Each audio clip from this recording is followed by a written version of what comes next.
Tonight is Friday, April the 14th of 2017. I just thought I would do this video as a follow-up to last week's video, which was showing the dead rail, also referred to as the insulated rail. I chose to use the terminology dead rail because that is what I most commonly hear in central Indiana and read when I'm on the internet. Anyway, to explain that concept as it relates to the non-derailing feature of a switch, let me say this is a Gargraves turnout. In O-scale, there are several manufacturers and their turnouts work different ways. Some of the turnouts, power travels from end to end.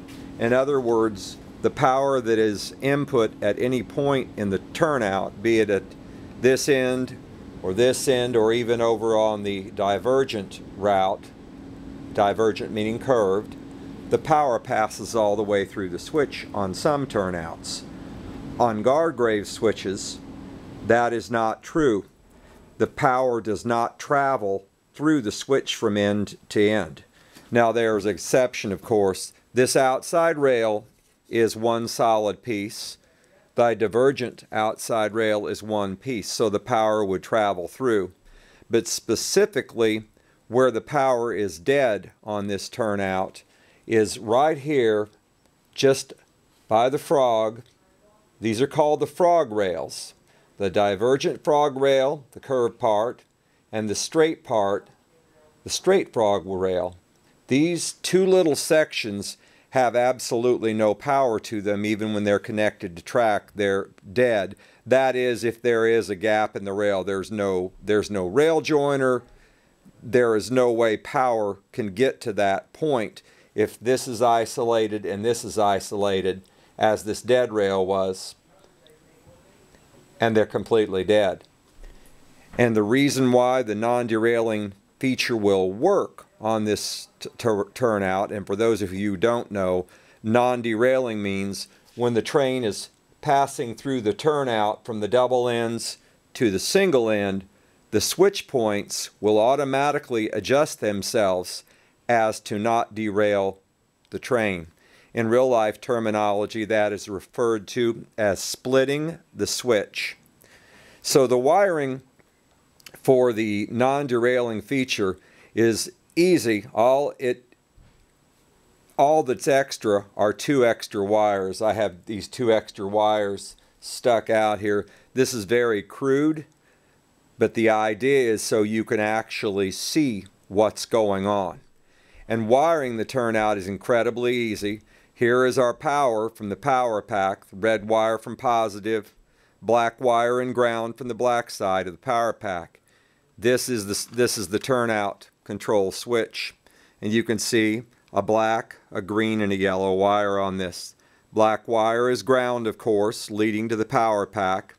The yellow and the green wires on the turnout control are tied in with the corresponding yellow and green wire on the DZ1000 switch machine.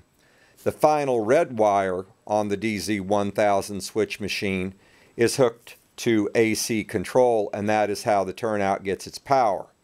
And of course, all you have to do is press the button on the machine, and you can see red is for the divergent route and green is for the straight route, and you can operate the switch that way. But for the non-derailing feature, you have to add one more wire. To the dead rail, to the straight dead rail in the frog section, you have to add the green wire to the green side, and to the divergent route dead rail, you have to add the yellow wire to go in with the yellow wires.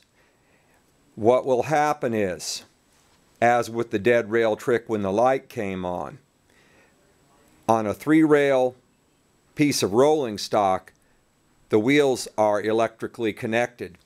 So when the wheels get to this point from this powered rail and they touch the dead rail here, there's a connection that automatically throws the turnout to the correct setting on both ways. That's what happens.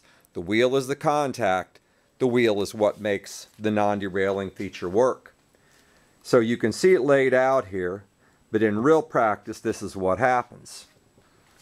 Take you over here, just bear with me while I get to the turnout on the glacier line where you can see. And I will adjust the camera slightly. And as you can see, this turnout in front of us right here is set straight. You can actually see the open points on this side, so the train would pass through, go straight, and of course the light is green. And how the non-derailing, this is wired exactly as I explained. And in the background, if I just lift this ever so slightly so you can see the two cabooses, one on the divergent route and one on the straight route. And since you can see that the turnout the points are set straight, watch what happens when I pull this caboose forward.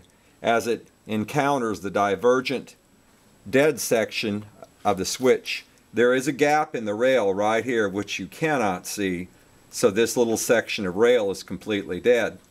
When the caboose contacts it, the switch turns to the divergent route again, so the piece of rolling stock may pass through and not derail.